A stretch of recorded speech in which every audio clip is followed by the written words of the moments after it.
Welcome to the deep dive where we really try to cut through the noise and bring you the core insights from, well, a whole stack of sources. Yeah, get right to the heart of it. Exactly. And today we're embarking on I think, a truly significant journey. We're looking into the foundational history of addiction recovery. We're unearthing the story of a real unsung champion, someone whose, let's say, quiet determination and very courageous public advocacy really reshaped how society understands things. It really did. A pivotal figure. We're dedicating this deep dive to Marty Mann.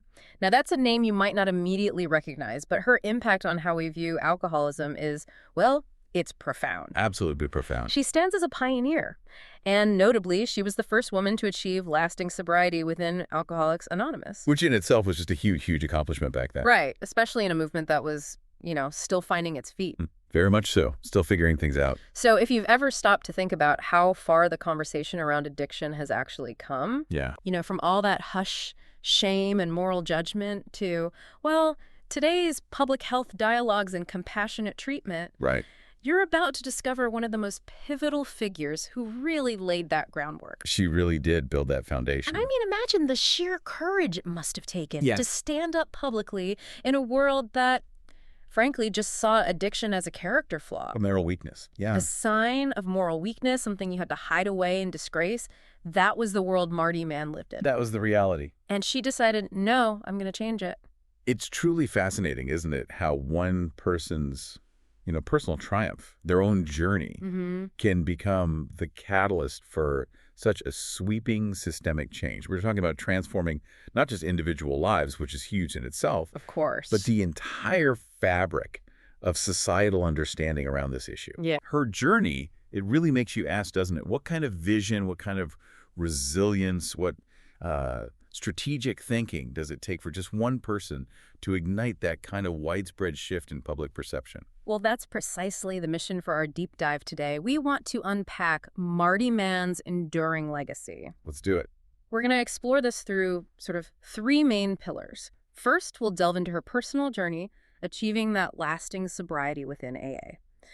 That sets such a powerful precedent, especially, as we said, for women. Hugely important precedent. Second, we'll look at her tireless, lifelong efforts to destigmatize the illness of alcoholism, really shifting public perception from that idea of a moral failing to, a legitimate medical condition. A crucial shift. Absolutely crucial. And third, we'll examine her crucial role, maybe unparalleled role, in promoting the fellowship of AA to a, let's face it, deeply skeptical public. Oh, very skeptical. She effectively became, you could say, the public face of recovery during a really critical, formative period for the whole movement. She really was. Her story is just incredible, not just for her own triumph, but for how she quite literally changed the conversation around alcoholism for everyone. And what's so compelling about Mann's approach, I think, is how she understood the need to work outside AA's, inherent anonymity. Right. To actually champion its principles. Yeah. She created this vital bridge between a self-help fellowship, which had its own rules, and the broader professional and public health communities. That's a great way to put it, a bridge. Yeah.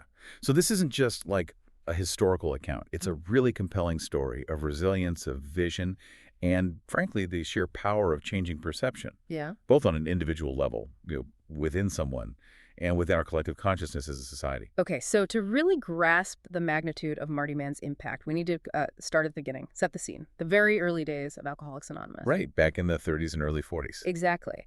And this was a time that was really characterized by a deep paradox at its core, this constant push and pull between the absolute necessity for anonymity and the undeniable growing power of public awareness. Yeah, a real tension there.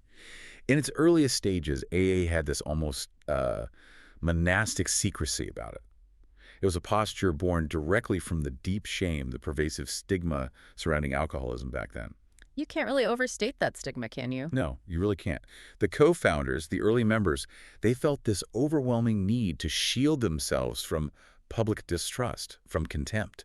Imagine in the 1930s, early 40s, if you were a new prospect, the only way you could find them was through, a handful of trusted friends. It was basically an underground network, born out of pure necessity. Wow. Underground network. And the big book, when it was published in 1939, it explicitly stated, and this is a quote, It is important that we remain anonymous because we are too few at present to handle the overwhelming number of personal appeals which might come. So it wasn't just about shame then. It was practical. Exactly. It wasn't just personal privacy, though that was definitely a factor. Yeah. It was a deeply pragmatic concern. They worried about the limited capacity, the fragility of this brand new movement. They simply couldn't handle the potential floodgates of desperate people if they suddenly became widely known.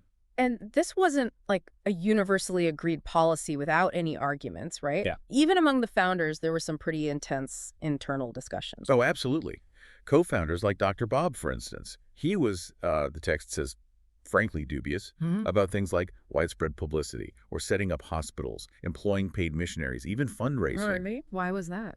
Well, he really worried that these kinds of complications might dilute AA's fundamental spirit. You know, the core idea of service built on no strings attached, just one alcoholic helping another, purely out of shared experience and a desire to serve. That makes sense. Keep it pure. Precisely. And there was a significant minority, a strong group of early members, who genuinely feared that if AA started getting into, say, the hospital business or other professional-type ventures, it would actually lose the goodwill of alcoholics. Their deeply held belief was that the program's basis was strictly free service with no cost or obligation. Okay, I see. But that must have clashed with some people, right? People who wanted to share their recovery. It did. It clashed directly with some members, particularly those who came from traditions like the Oxford Group, who sought to publicize their change, their newfound sobriety. Ah, the Oxford Group connection. Right. But even the Oxford Group had its own problems when some highly publicized individuals ended up relapsing. That led to public skepticism, accusations of hypocrisy.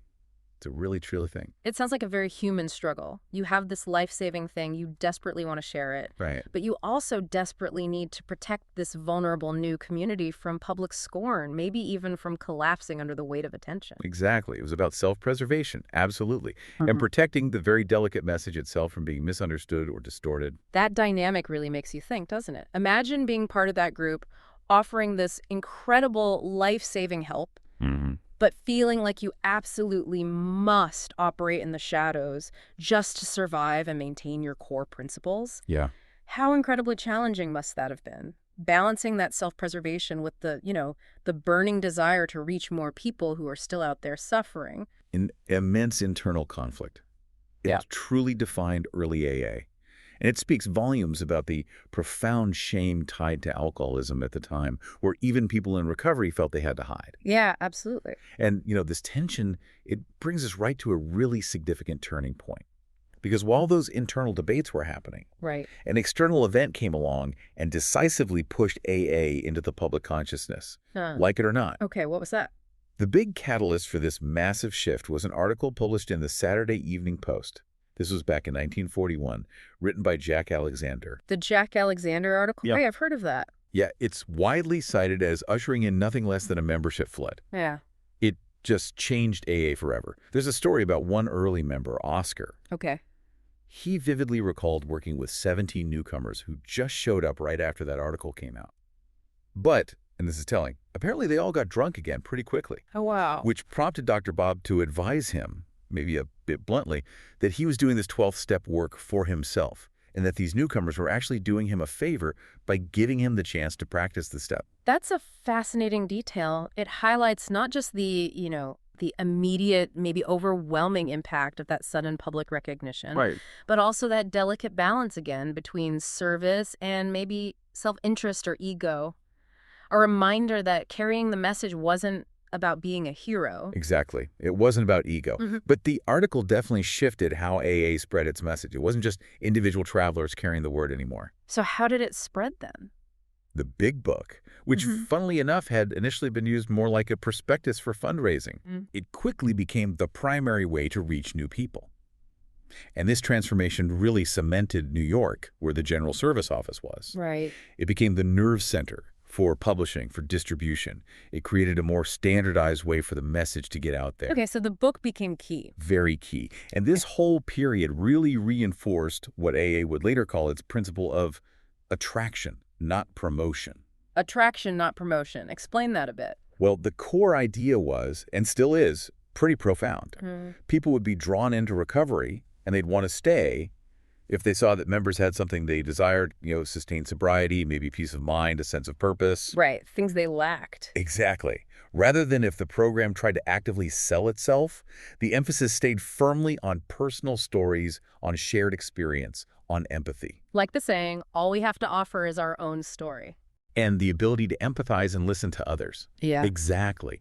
That personal approach, even when it was shared anonymously at the public level through things like the Big Book, it proved incredibly powerful. It spoke to that deep human need for connection and understanding. And the results were, well, pretty undeniable, weren't they? Oh, completely. Yeah. The sources tell us in the next years, alcoholics flocked to AA by tens of thousands, largely because of, quote, excellent and continuous publicity freely given by magazines and newspapers throughout the world. Wow, freely given publicity. Yeah, and it wasn't just individual alcoholics finding their way either. Clergymen, doctors, they also rallied to the movement, giving it unstinted support. So this tension, this dynamic between strict anonymity and the undeniable power of spreading the message through attraction, it's really foundational to AA, isn't it? And it sets the perfect, although maybe complex, stage for understanding how someone like Marty Mann would step right into that space, embracing the power of attraction, but maybe taking it a step further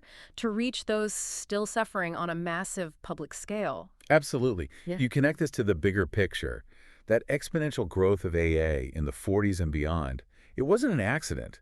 It was a direct consequence of this evolving understanding of how to reach people still suffering. Right.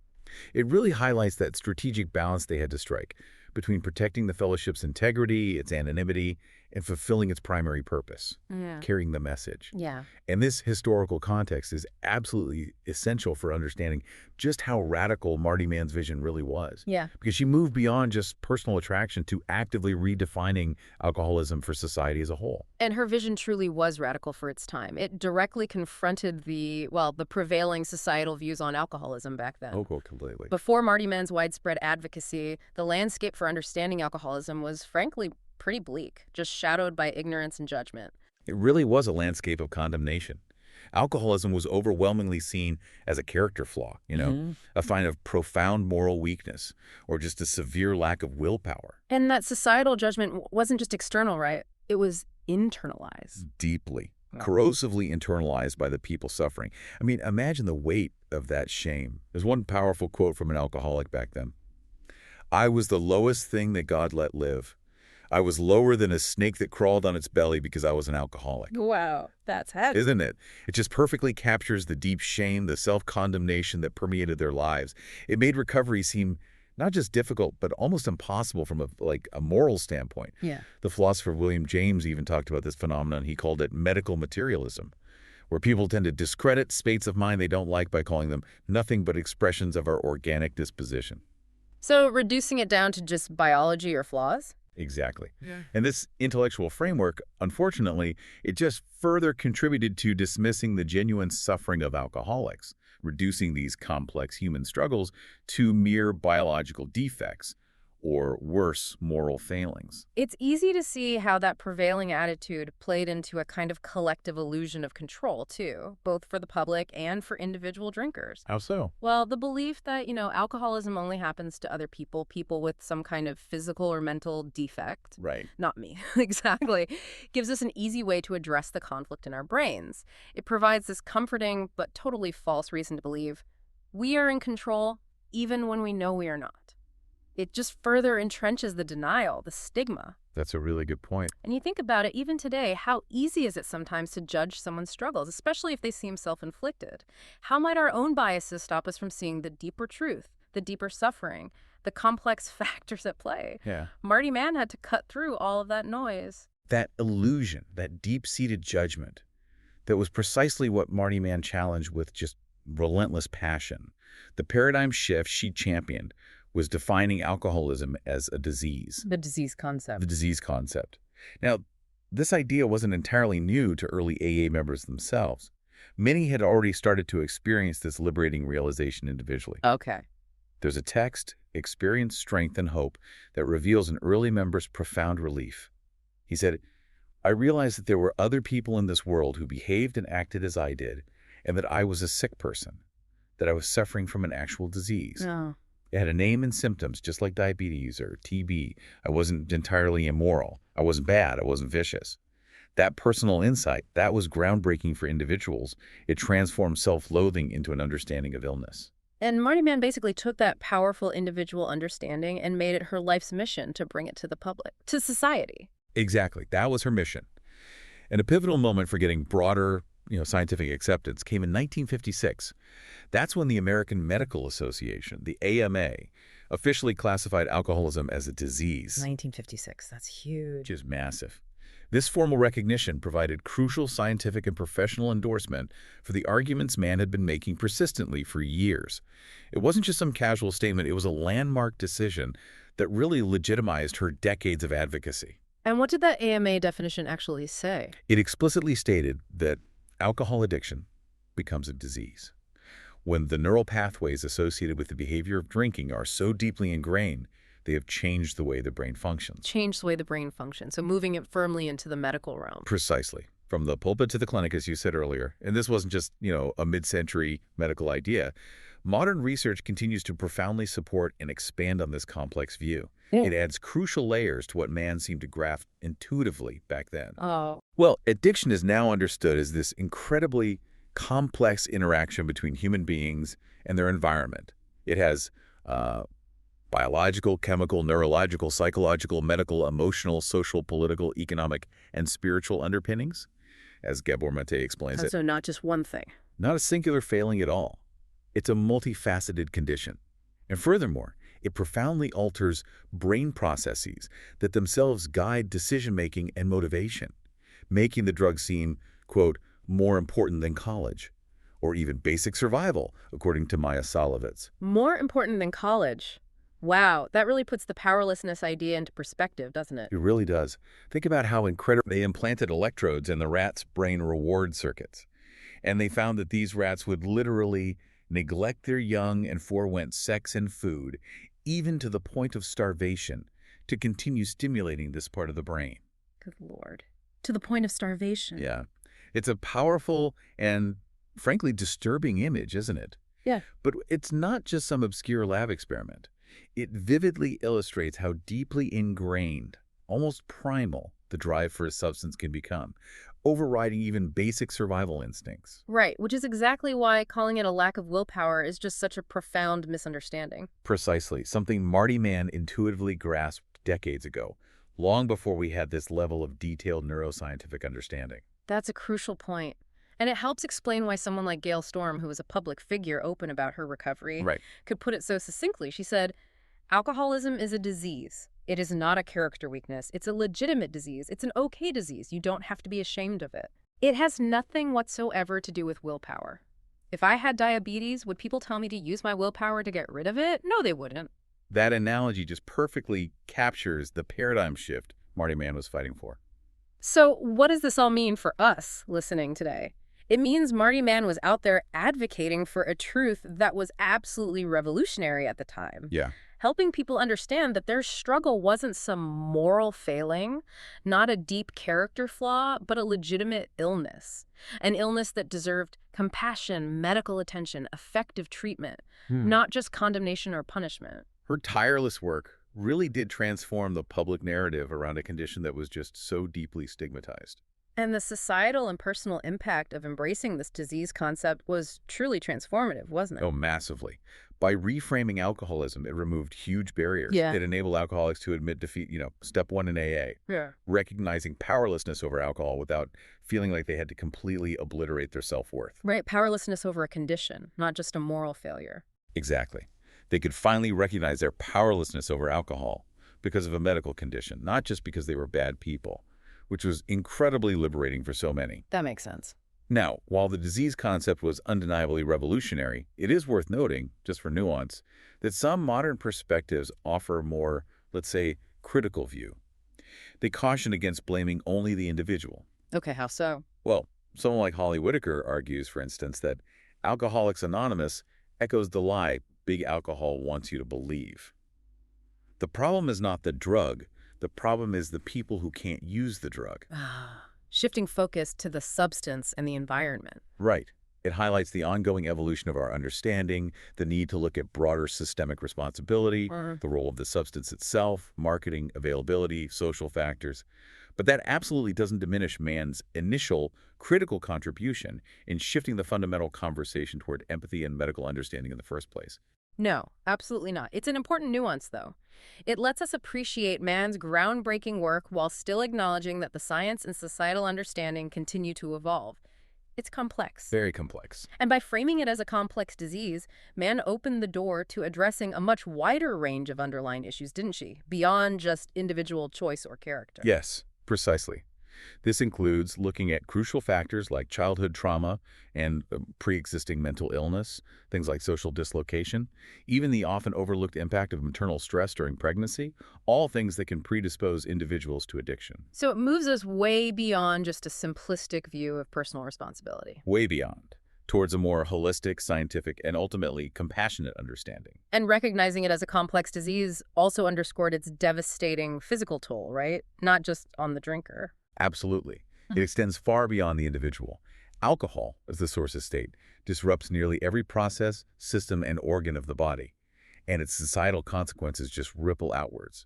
We're talking poverty, homelessness, domestic violence, child abuse, homicide, rape, death, and destruction. Just devastating impact. Devastating. So by framing it as a disease, Marty Mann wasn't just advocating for individuals. She was opening the door for public health interventions, for funding for research, for a more compassionate, evidence-based approach to treatment that recognized the widespread damage and the urgent need for systemic solutions. She shifted it from being seen as a private shame To a public health imperative. Exactly. Okay, so Marty Mann's advocacy didn't just stop at shifting public perception about the disease itself. It also played this really crucial role in bridging the gap between the anonymous self-help world of AA and the professional, medical, and therapeutic communities, which, as we've discussed, must have been really tricky given AA's staunchly non-professional stance early on. That's putting it mildly. It was a huge challenge. In the earliest days, AA grappled significantly with any idea of professionalizing its services. There's that famous story about Bill Wilson. Right, the co-founder. Yeah, he once proposed working at Towns Hospital as a paid therapist to help other alcoholics recover. Okay. Well, this idea was met with considerable doubt from Dr. Bob, the other co-founder, and really strong resistance from the Akron members. They were steadfast in their belief in free service with no cost or obligation. They felt the program should stay pure, unmonetized. So what happened? Bill later recalled that the group conscience really did work us over. He ultimately obeyed the group conscience, turned down the offer, and came to recognize the profound importance of demonstrating that the program was not the property of professionals, was not for sale. And that became a core principle. Absolutely, a foundational principle, enshrined in AA's traditions later on. And this money aversion, as the sources call it, was pretty widespread in the fellowship then. Oh, very pronounced. Early AA members showed a terrific aversion to dropping money into a meeting place hat for group purposes, often being, quote, as tight as the bark on a tree. Huh. Tight as the bark on a tree. Yeah. They harbored these deep fears of exploitation, of external control, of outside interference from benefactors. There were actually instances where grateful benefactors would endow clubhouses or hospitals, only for issues to crop up later with external control or even internal fights over how to handle the funds. Ah, okay. So real-world problems. Right. And this led to this strong, deeply ingrained belief that you can't mix AA and money. We shall have to separate the spiritual from the material. This fierce independence was both a strength, for sure, but also in some ways a limitation when it came to reaching a broader audience and engaging with other institutions. And Bill Wilson also developed another key idea here, right? Something about AA's scope. Yes, the not God principle, he called it. He articulated that the sober alcoholic was clearly not God, as well as not God. The sober alcoholic was made whole by acceptance of his limitation. Okay. What does that mean exactly? It meant this applied equally to AA itself. AA as an organization was human, not God, and therefore essentially limited in what it could or should do. It was a conscious, protective effort to stop the movement from overreaching. Right. To prevent it from becoming a substitute for, say, divine guidance or professional expertise, or even trying to be a total life solution for everything. It helped ensure AA stayed focused on its primary purpose, helping alcoholics achieve sobriety, while recognizing that other institutions, like medicine and religion, had their own vital roles to play. It really is quite radical when you think about it. A self-help movement deliberately choosing to shun professionalization and external funding, especially when facing such a huge public health crisis. It is radical. On one hand, you can definitely see the benefits, maintaining that purity of purpose, avoiding conflicts of interest, ensuring it's accessible to everyone regardless of money. But then, what about the drawbacks? How do you scale up something so profoundly impactful to meet a global need for treatment and understanding when its very structure dictates this decentralized, anonymous, non-professional approach? It feels like there's a gap there. And the drawbacks were apparent pretty early on. Right. Even AA's co-founders implicitly acknowledged them. Bill Wilson and Dr. Bob themselves, as the sources note, needed and got help from physicians, hospitals, and clergymen. Ah, so they used outside help themselves. They did, which established an early precedent that professional help, while not strictly part of AA, was actually complementary and often necessary for a holistic recovery journey. Okay. And this recognition became even more critical as public awareness grew. Mm-hmm. By the 1970s, as the disease concept gained traction thanks to advocates like Mann, and the public conversation shifted, Yeah. there was suddenly a spate of legislative attention and massive funding for those who treated alcoholism. This led directly to the proliferation of what became known as the alcoholism treatment industry. Right, the rise of treatment centers and professionals. Exactly. And this is really where Marty Mann's foresight and her persistent advocacy became absolutely indispensable, isn't it? Absolutely central. While AA itself stayed steadfastly anonymous and non-professional in its internal structure, her work, particularly through her key role in founding and driving the National Council on Alcoholism, or NCA. The NCA. That work was instrumental in building the crucial public and professional infrastructure around AA. Mann didn't found the NCA in a vacuum. She was a driving force. She recognized the desperate need for an external, public-facing organization dedicated specifically to education and policy change. So her mission to define alcoholism as a disease and educate the public. Directly aligned with the NCA's ambitious goal, to bring sobriety within reach of all who want it. Wow. She understood that while AA could help individuals one-on-one, a broader institutional effort was desperately needed to tackle the systemic issues, the stigma, the lack of treatment options, the ignorance in the medical community. So what did she actually do through the NCA? Oh, she was tireless. Through the NCA, Mann lectured constantly. She wrote articles. She advised policymakers. She educated medical professionals. She was absolutely instrumental in advocating for the funding and research that built the very environment where a professional alcoholism treatment industry could actually develop and blossom. So she helped create the space for it. She did. And this, in turn, created new roles like the AA counselors or the Two Hatters people who were active members of AA and also worked professionally in the addiction treatment field. They effectively bridged these two distinct worlds. Ah, the Two Hatters. Interesting term. Yeah, and arguably, without Mann's relentless public advocacy, this crucial external support system might never have developed, or certainly not as quickly or effectively. That's a really vital distinction. Mann didn't try to change AA's core principles from the inside. No. Instead, she built the external scaffolding, you could say, that allowed AA to thrive, while society, at the same time, began to embrace a more compassionate, comprehensive approach to addiction. That's a great way to put it, external scaffolding. And this whole evolution really highlights the complex interplay between different approaches to recovery. Modern experts, like Leslie Jamison, often emphasize the importance of 12-step recovery and medication-assisted treatment, expressing a strong desire for more open communication between the 12-step and the medical communities. Right, bringing those worlds closer together. Exactly. And Mann's work was absolutely instrumental in laying the groundwork for that kind of integration decades earlier.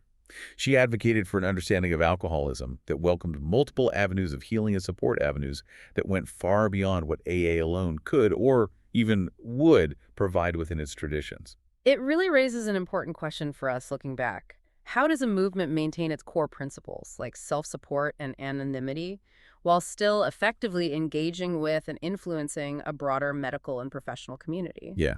Marty Mann's work didn't just chart that course. It feels like she pioneered it. Yeah. She created a blueprint for public health advocacy that, arguably, continues to shape our approach to addiction today. I think that's right. She provided a model.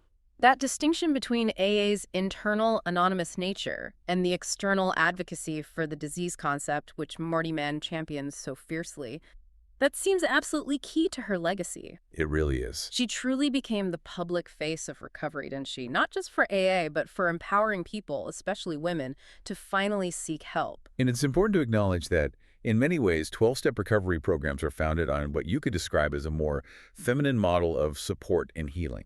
Interesting. How so?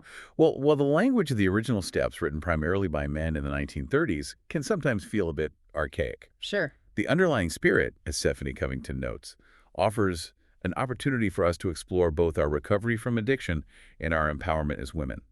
The emphasis on things like community, empathy, vulnerability, personal sharing these resonate deeply with traditionally feminine strengths. And it provided a powerful contrast to the prevailing societal expectations back then, which were often about stoicism and self-reliance, especially for women. And women often faced unique, incredibly intense struggles with addiction, didn't they? Compounded by those severe societal expectations and that deep internal shame. Their drinking was often much more hidden, much more stigmatized than men's. Far more hidden, far more stigmatized. Yeah. Sarah Hokola, in her memoir, writes so powerfully about this vulnerability. She knows how deeply her drinking was tangled up with body image and self-worth. She says, "The problem is that I had very little knowledge of my own body and what might be pleasing to me, which made it impossible to give instructions to anyone else." Wow. That lack of self-awareness. Exactly. That profound lack of self-awareness and self-acceptance often got intertwined with drinking. Alcohol became, as she put it, a trusted companion to just quash feelings, to avoid difficult emotional truths.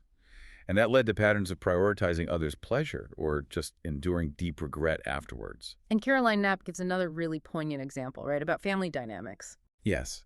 Describing her parents' quiet tension, this preoccupied silence that always made me feel wary, which would only dissipate after her father drank his martini. Yeah. Within a few minutes, it would feel as though all the molecules in the room had risen up and then rearranged themselves, settling down into a more comfortable pattern.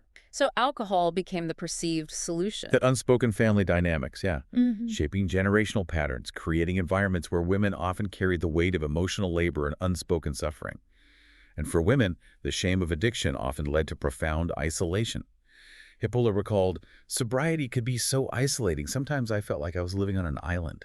And that isolation must have made it even harder to seek help. Exactly, compounding the suffering. So Marty Mann, by first achieving lasting sobriety herself, the first woman in AA to do so, and then bravely stepping into the public eye, she became this incredibly powerful embodiment of empowerment, didn't she? She really did. She didn't just recover, she became a living testament to the potential for a new kind of happiness, a life beyond the bottle, beyond the shame. There's a quote from Ralph Waldo Trine that seems to capture her spirit perfectly. He wrote about how journeys like hers could awaken into activity the dormant powers of this timid, shrinking little woman. Powers that, when awakened, will be irresistible in their influence and that will surprise even herself. That's beautiful. And it feels very fitting for Mann. It really makes you think about the unique pressures, the expectations on women back then, and how addiction could both stem from and worsen those.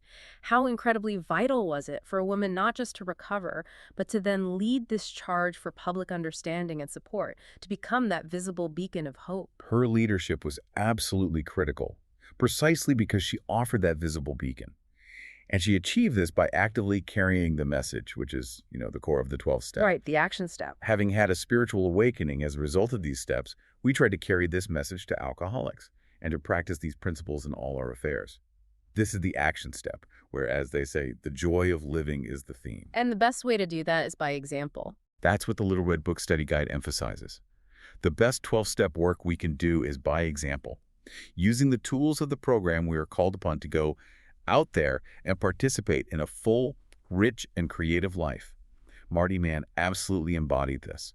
She demonstrated through her vibrant public life that recovery wasn't just possible, it could lead to a life of immense purpose and contribution. She really lived that truth, didn't she? Every single day. Marty Mann seemed to understand instinctively that her public persona, it wasn't about fame for herself, or even fame for specific AA members. It was about being a living, breathing example of what recovery could actually offer.